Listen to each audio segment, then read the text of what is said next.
आमतौर पर 14 फरवरी को एक कपल साथ जीने मरने और रहने की कस्में खाते आपको दिख जाएंगे, लेकिन इसी प्यार मोहब्बत वाले दिन दिल्ली के बाहरी इलाके से एक ढाबे के फ्रिज में एक लड़की की लाश मिलती है और पूरी दिल्ली एक बार फिर सहम जाती है। वहीं 5 दिनों से एक लड़की की लाश उस ढाबे में पड़ी रहती है जिसका नाम था निक्की यादव, जो आई तो थी प्रॉमिस डे को अपने बॉयफ्रेंड से मिलने के लिए, लेकिन उसके बॉयफ्रेंड ने उसके प्रॉमिस डे को बना दिया उसका मर्डर डे। ये पूरी कहानी इतनी दर्दनाक है कि इसके आने के बाद इसे श्रद्धा मर्डर का पार्ट 2 कहा जा रहा है। तो इस मर्डर की पूरी कहानी और कैसे हुआ इसका खुलासा जानते हैं इस वीडियो में।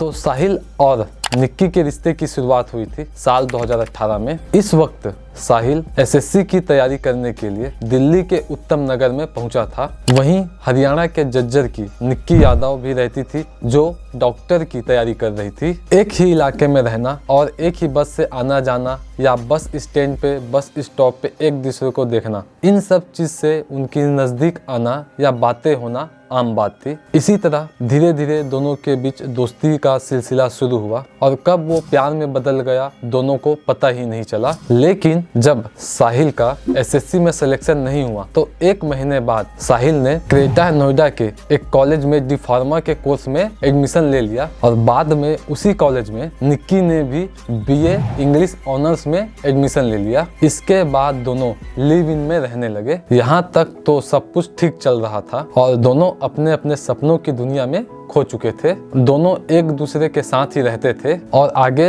साथ ही दोनों हॉलीडे मनाने के लिए मनाली, हरिद्वार, ऋषिकेश और देहरादून साथ साथ जाते थे और ये सिलसिला काफी खूबसूरती के साथ ऐसे ही चलता रहा। लेकिन इसके बाद आया फिर कोरोना, जिसके चलते पूरे देश में लॉकडाउन लग गया। लॉकडाउन होते ही दोनों अपने अपने घर चले गए और फिर 2 साल बाद वापस लौटकर दोनों लिव इन में फिर से रहने लगे। साहिल और निक्की के बीच जो भी चल रहा था उसके बारे में दोनों के घर वालों को कुछ भी पता नहीं था और इसी बीच साहिल के घर वालों ने उसकी शादी किसी और के साथ तय कर दी, जिसको लेकर साहिल ने भी अपनी रजामंदी दे दी। लेकिन इसके बारे में उसने निक्की से कोई बात नहीं की और न ही कुछ बताया, जिसके बाद दिसंबर 2022 में साहिल की शादी किसी और लड़की के साथ पक्की हो गई। जिसके बाद समय गुजरा, साल बीता और आया 2023 और साहिल की शादी की तारीख भी आ गई। 9 फरवरी को सगाई और 10 फरवरी को शादी। लेकिन साहिल की शादी के बारे में निक्की को अभी तक भी कुछ भी पता नहीं था और न ही किसी ने बताया था, यहाँ तक कि न साहिल ने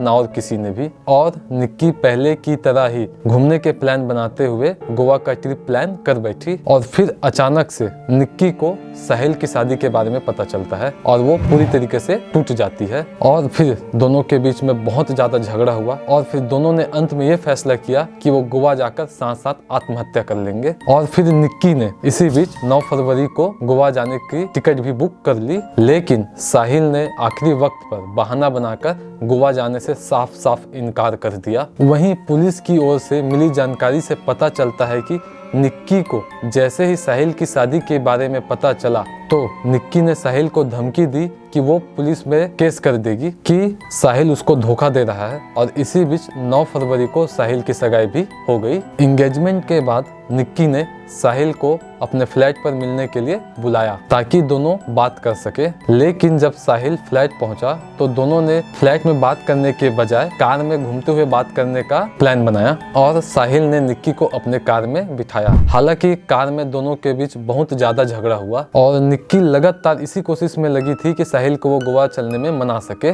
लेकिन साहिल अब अपनी कहानी कहाँ पलटने वाला था। ऐसे में दोनों के बीच कहासुनी इतनी ज्यादा बिगड़ गई कि साहिल ने अपना आपा खो दिया और फिर साहिल ने निक्की का कार में ही अपने डाटा केबल से गला घोंटकर हत्या कर दी, जिसके बाद निक्की सबके लिए गायब हो गई। उसके बाद जब निक्की के पिता की 2 दिनों तक निक्की से बात नहीं हुई तब उन्हें अपनी बेटी की फिक्र होने लगी। तब सुनील यादव ने यानी कि निक्की के पिता ने अपनी दूसरी बेटी निधि से निक्की के बारे में बात की तब निधि ने निक्की के दोस्त यानी कि साहिल गहलोत का नंबर अपने पिता को दे दिया। लेकिन इस दौरान निक्की के पिता यानी कि सुनील यादव निक्की को बार बार कॉल ट्राई कर ही रहे थे। आखिरकार 10 फरवरी को साहिल ने निक्की के पिताजी यानी कि सुनील यादव का फोन उठा ही लिया। तब निक्की के पिता ने साहिल से पूछा कि क्या वो निक्की को जानता है। तब साहिल ने जवाब दिया था कि हाँ वो निक्की को जानता है। और जब सुनील ने निक्की के बारे में पूछा तो तब साहिल ने बड़ी खूबसूरती से झूठ बोल दिया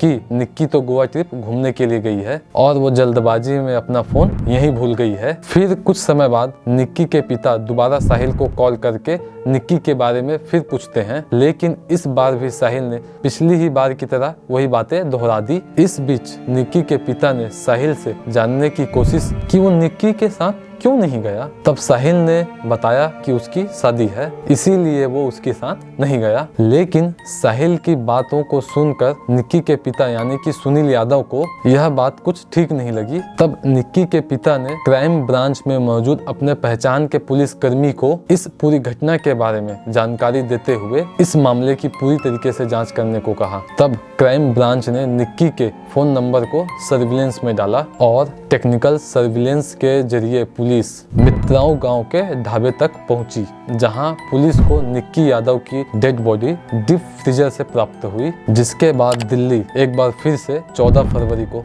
सदमे में आ गई। वहीं निक्की यादव की पहचान उसके चाचा से जुड़ी हुई है, जिनका उनके गांव के साथ साथ आसपास के इलाके में भी काफी ज्यादा इज्जत है। और निक्की यादव के चाचा प्रवीण यादव जो फौज में थे, उन्होंने ऑपरेशन विजय में हिस्सा लिया था और पाकिस्तान के खिलाफ लड़ी गई उस जंग में अपने दोनों हाथ गंवा दिए थे, जबकि उनको पैरों से चलने में भी काफी तकलीफें होती हैं। तो अब सवाल ये उठता है कि आखिर इस हत्याकांड का खुलासा कैसे हुआ। तो इस बात का जवाब निक्की यादव के पिता यानी कि सुनील यादव ने ही दिया, जिसमें उन्होंने बताया कि हत्या करने के बाद उनकी बात साहिल से हो रही थी, जिसमें साहिल उन्हें गुमराह करने की कोशिश कर रहा था। जब इस बारे में साहिल के परिवार से बात की गई तो उन्होंने निक्की के पिता यानी कि सुनील यादव को घर बुलाया और फिर सबके सामने बात हुई। लेकिन बातचीत के दौरान साहिल अपनी गुस्से पर नियंत्रण खो दिया। उसने कहा कि निक्की अब कभी किसी को नहीं मिलेगी। इसके बाद निक्की के परिवार ने पुलिस में शिकायत की और पूछताछ में साहिल ने पूरे मामले का खुलासा कर दिया, जिसके बाद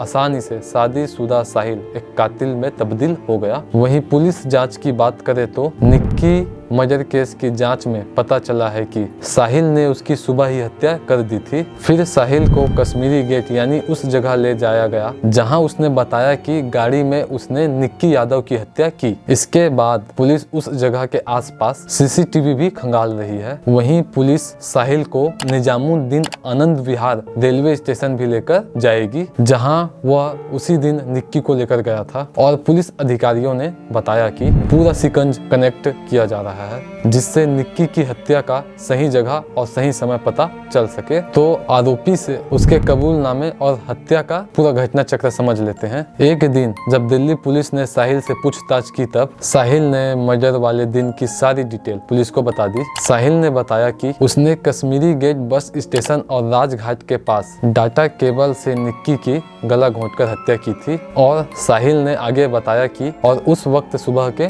9 बज रहे थे, क्योंकि उसी रात 9 फरवरी को सगाई के बाद रात को 1 बजे के आसपास साहिल अपने चचेरे भाई की कार को लेकर निक्की से मिलने के लिए निकला और 3-4 घंटे निक्की के पास रुकने के बाद सुबह के 5 बजे के आसपास निक्की के साथ निजामुद्दीन रेलवे स्टेशन पहुंचा। और वहां जब टिकट नहीं मिली तो दोनों आनंद विहार की तरफ चले गए और उन्हें वहां भी हिमाचल प्रदेश के लिए बस की टिकटें नहीं मिली। और फिर दोनों राजघाट से निकलकर कश्मीरी गेट पहुंचे और उसी दिन यानी कि 10 तारीख को ही साहिल की शादी भी थी। इस वजह से परिवार वाले साहिल को बार बार कॉल कर रहे थे, जिसके बाद साहिल ने निक्की से घर जाने की बात कही। जैसे ही घर जाने की बात कही और वैसे ही फिर साहिल और निक्की के बीच झगड़ा शुरू हो गया। और फिर 10 तारीख के सुबह 9 बजे के आसपास साहिल ने निक्की की हत्या की और फिर साहिल ने निक्की के बॉडी को आगे की सीट पर बैठाया और सीट बेल्ट लगाकर कश्मीरी गेट इलाके से पश्चिमी गेट से होते हुए 50 किलोमीटर दूर नजफगढ़ के मित्राओ गांव तक ले गया। और जिस वक्त साहिल निक्की की लाश को लेकर निकला था उसका फोन लगातार बज रहा था, क्योंकि उसी दिन उसकी शादी भी थी और साहिल का परिवार उसे ढूंढ रहा था। साहिल ने अपने दोस्त और कजिन को निक्की की हत्या के बारे में बता दिया। इसके बाद साहिल के बंद ढाबे के फ्रिज में सब ने मिलकर निक्की की लाश छिपा दी। इसके बाद साहिल ने उस कार को छोड़कर दूसरे कार में अपने घर को निकल गया। वहां जाकर उसने धूमधाम से बारात निकाली और शादी की। उसके बाद निक्की की बॉडी का पोस्टमार्टम के लिए चला गया और पोस्टमार्टम के दौरान निक्की की बॉडी में किसी भी तरह की चोट का निशान नहीं मिला है, जिससे यह बात साफ साफ पता चलता है कि साहिल ने बहुत ही शार्प तरीके से और बहुत ही कम समय में उसका गला घोंटा। वहीं पूरी वारदात की जानकारी मिलने के बाद वहीं निक्की की मां ने न सिर्फ अपनी बेटी बल्कि साहिल से शादी कर आने वाली उस लड़की के लिए भी न्याय की गुहार लगाई। उन्होंने कहा कि जिसने हमारी बेटी के साथ गलत किया है उसको सख्त से सख्त सजा मिले, ताकि और बेटियों का भविष्य सुरक्षित हो। हम सिर्फ यही चाहते हैं। और हैरान करने वाली बात यह है कि साल 2020 में ही निक्की और साहिल शादी कर चुके थे, लेकिन दोनों के परिवार में से किसी को भी इस बात की भनक नहीं थी और न ही निक्की के परिवार वालों को निक्की का साहिल के साथ किसी भी तरीके की रिश्ते की होने के बारे में पता था। हालांकि इस हत्याकांड पर पुलिस ने तुरंत एक्शन लिया और वारदात में शामिल सभी आरोपियों को गिरफ्तार भी कर लिया। पुलिस के मुताबिक हत्याकांड में सिर्फ साहिल ही शामिल नहीं है, इसमें साहिल के पिता के साथ 5 लोगों को भी आरोपी पाया गया है। खैर, अब देखना यह है कि इस मामले में साहिल को क्या सजा मिलती है, लेकिन जिस तरह दिल्ली में महज कुछ ही महीनों के भीतर 2 इतने बड़े मर्डर केस सामने आए हैं, उससे कहीं ना कहीं दिल्ली का माहौल खराब होते हुए नजर आ रहा है। तो इस मामले में आपकी क्या राय है, हमें कमेंट जरूर करिएगा। साथ ही प्रार्थना करते हैं कि भगवान उनकी आत्मा को शांति जरूर दे। तो आज की इस वीडियो को यहीं विराम लगाते हैं। मिलते हैं नेक्स्ट वीडियो में कुछ नए इंटरेस्टिंग टॉपिक के साथ। तब तक के लिए जय हिंद, जय भारत।